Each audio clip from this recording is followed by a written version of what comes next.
আজ বাড়িতে এসেছে খাসির মাংস, যেটা না আমি কখনো খেয়েছি আর না আমি কখনো রান্না করেছি।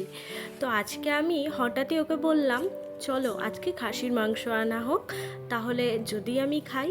ও তো শুনেই অবাক যে তুমি খাবে, ঠিক আছে তাহলে আনি।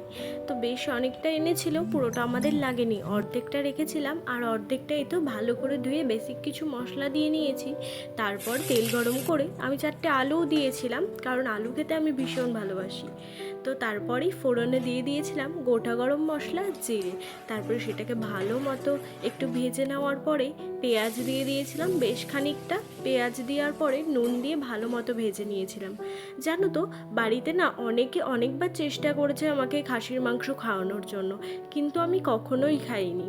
কেন আমি জানি না, তবে এই প্রথমবার আমি নিজে বললাম এবং নিজে রান্না করেছি পুরোটাই, আর খেয়েওছি।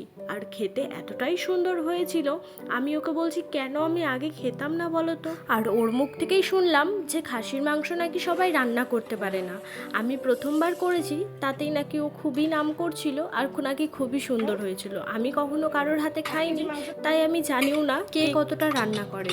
হ্যাঁ, আমি তো প্রথমবার রান্না করছি, কিছুই জানতাম না, ইউটিউব দেখেই করেছিলাম। আর দেখো, খেতে কিন্তু দারুণ হয়েছিল, আর কালারটাও দেখেছো তো কত সুন্দর হয়েছিল। আমি ভালো মতো কষিয়ে নেওয়ার পর প্রেশার কুকারে 5টা সিটি দিয়েছিলাম। তোমরাও